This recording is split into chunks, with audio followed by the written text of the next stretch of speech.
बहुपद।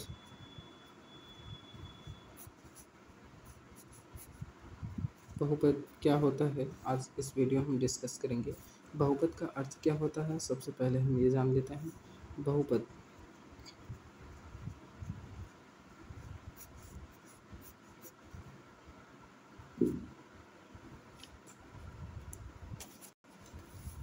एक से ज़्यादा पद को हम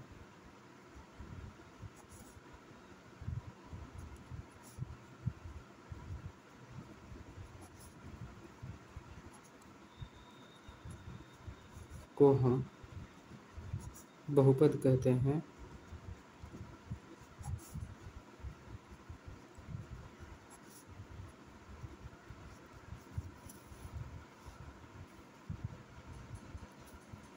बहुपद दो प्रकार के होंगे। पहला चर चर, दूसरा अचर। इस हमें कक्षा 10 में सिर्फ चर बहुपदों को ही पढ़ना है, अचर बहुपद को हमें नहीं पढ़ना है। अचर बहुपदों को हम कक्षा 11 में सॉल्व करेंगे। बहुपद दो प्रकार के होते हैं, चर तथा अचर। चर जैसे एक्स वाई जेड इत्यादि, और अचर पद जैसे 2 3 4 5। जैसे कि मान लीजिए कि चर जिस चर संख्याओं के मान विभिन्न परिस्थितियों में बदलते रहते हैं, जैसे एक्स वाई जेड, ये चर पद हैं। तथा अचर पद जैसे 2 3 4 5, ये सब अचर पद हैं, इनका मान विभिन्न परिस्थितियों में बदलता नहीं है। अब हम आगे की कुछ टॉपिक्स पर देखते हैं। बीजीय व्यंजक।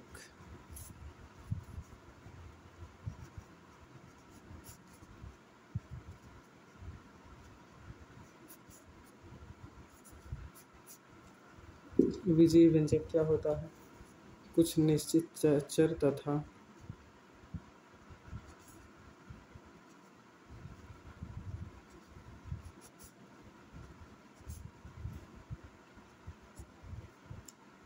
अचर राशियों के योग को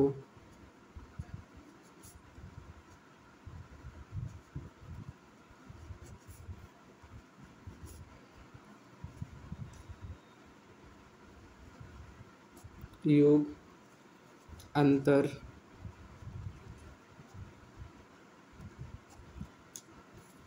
गुणन, भाग इत्यादि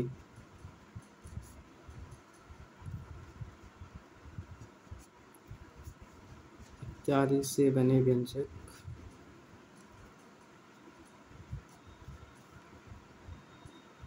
को बीजीय व्यंजक कहते हैं।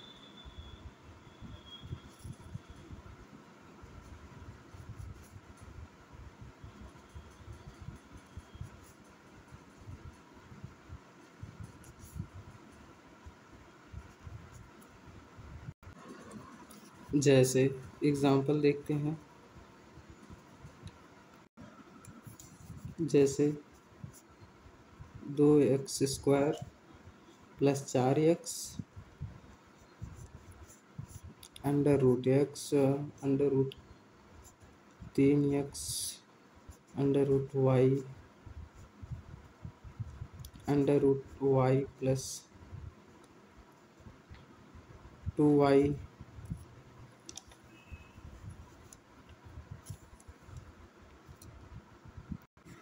ये सभी बीजीय व्यंजक कहलाएंगे।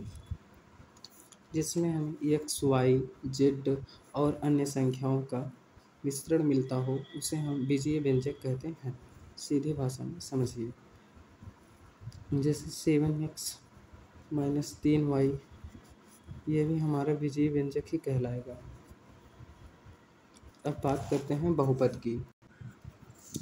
बहुपद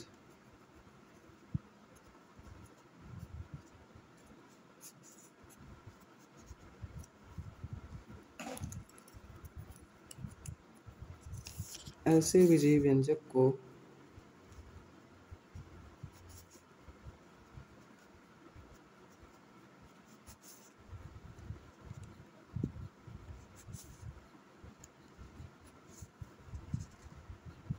को बहुपद कहते हैं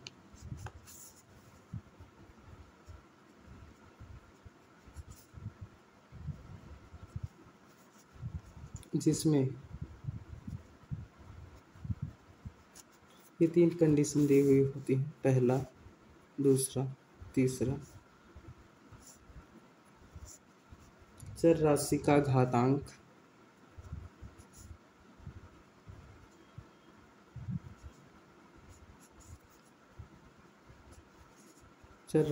घातांक एक धनात्मक पूर्णांक हो।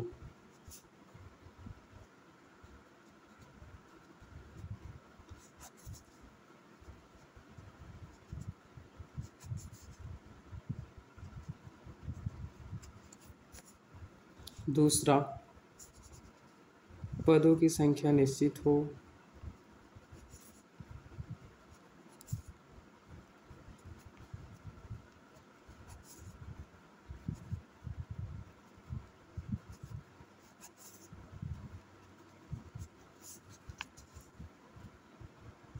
तीसरा, प्रत्येक पद में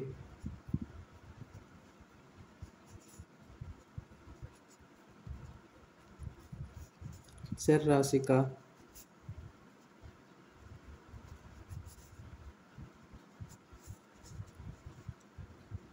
गुणांक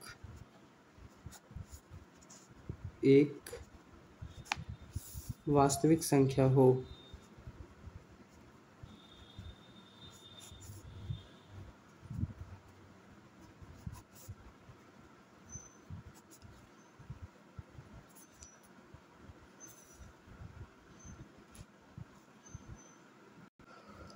एग्जाम्पल थ्रू, जैसे y square plus 2y square plus 3y। दूसरा एग्जाम्पल देखते हैं, एक्स स्क्वायर माइनस 1/x।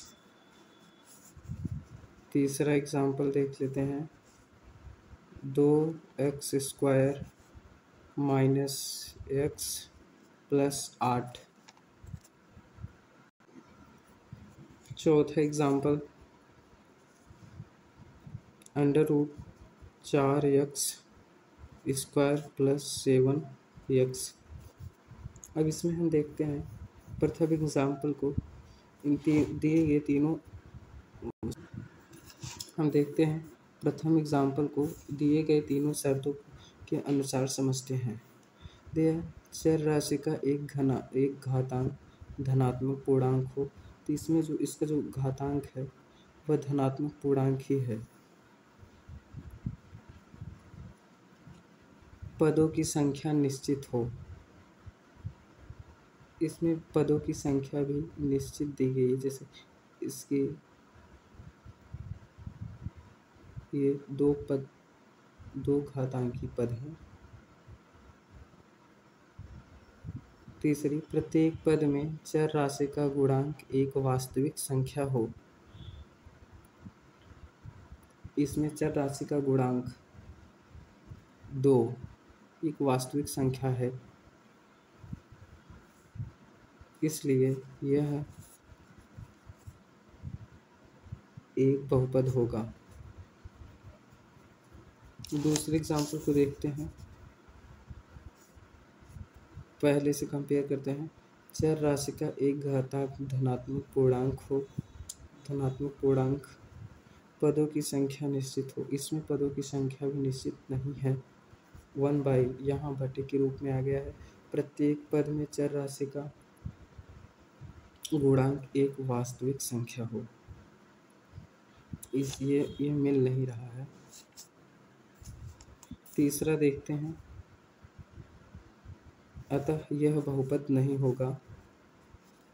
तीसरा देखते हैं, तीसरा रूल से फॉलो कराते हैं, 2x square minus x plus 8। पहला, चर राशि का घातांक एक धनात्मक पूर्णांक हो, इसका घातांक एक धनात्मक पूर्णांक है, एक धनात्मक पूर्णांक है। दूसरा, पदों की संख्या निश्चित होनी चाहिए, इसमें पदों की संख्या भी निश्चित हो गई है, निश्चित ही है। प्रत्येक पद में चर राशि का गुणांक एक वास्तविक संख्या हो। इसमें चर राशि 2, 1 एक वास्तविक संख्या हो, यहाँ गुणांक 1 माना जाएगा, वास्तविक संख्या ही है। अतः यह भी तीनों रूल को फॉलो करता है, यह भी बहुपद है। चौथे को देख लेते हैं। अंडर रूट 4x+7x चर राशि का घातांक एक धनात्मक पूर्णांक हो। इसमें घातांक धनात्मक पूर्णांक है। यह बहुपद नहीं है। बहुपद के प्रकार। बहुपद के प्रकार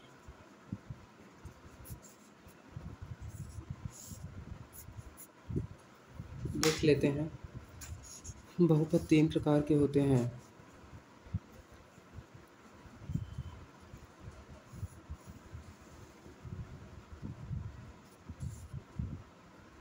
एक पदी बहुपद,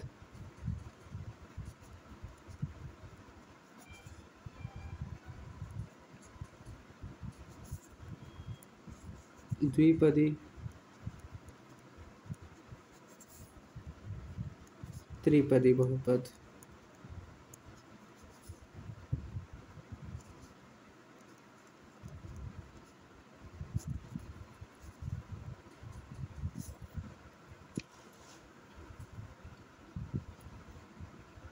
दोस्तों वैसे तो हम लोग नाम से ही समझ पा रहे हैं कि बहुपद किस तरह से होगा। जैसे एक पदी बहुपद का मतलब है x²। एग्जाम्पल थ्रू देखते हैं। x², इसमें घातांक पद 1 है, अतः यह एक पदी बहुपद हो गया। x² + x - 3x² + x, इसमें घातों की संख्या 2 है, 1 2, यह द्विपदी बहुपद हो गया।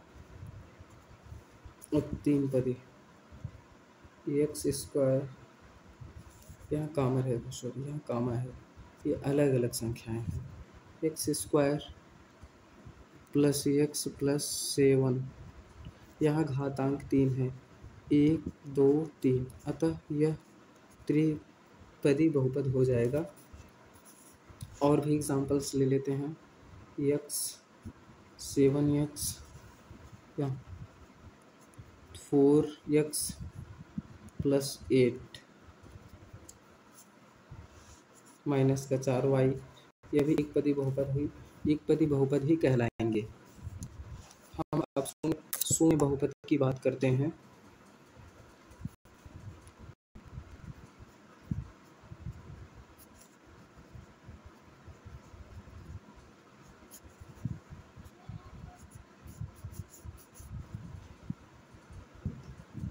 जब चर की घात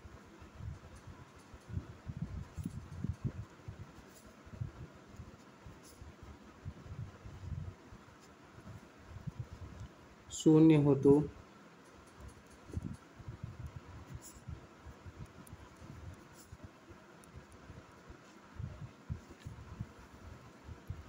उसे शून्य बहुपद कहते हैं।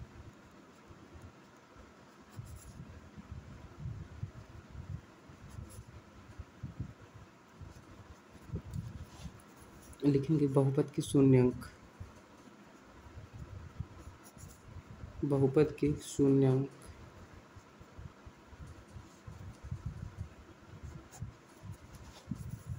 px = x + 5, इसका शून्य 1 होगा। इसमें px यहाँ घात 1 है, इसका शून्य 1 होगा, शून्य 1 होगा। शून्य के लिए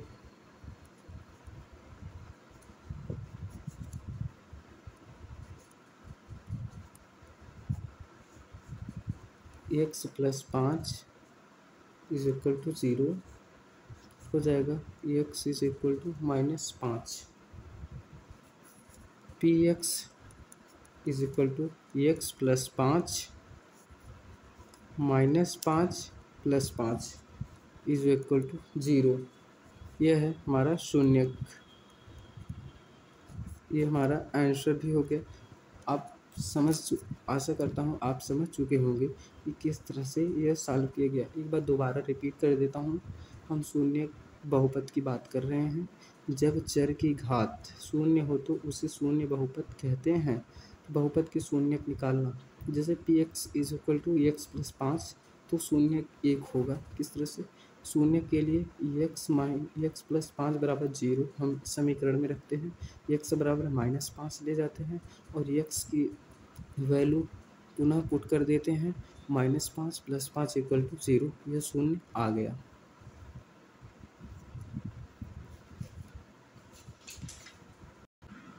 अन्य बहुपद भी होते हैं, जैसे रैखिक बहुपद, द्विघात बहुपद, त्रिघात बहुपद। जैसे कि इसमें देखिए रैखिक बहुपद में 2x घात के बहुपद को, इस सभी एग्जाम्पल को आपको समझना पड़ेगा। जैसे 2x minus 3, 3x under root 3x plus 5, ये सब रैखिक बहुपद इसलिए कहलाएंगे, ये x और y अक्ष पर ही रहेंगे।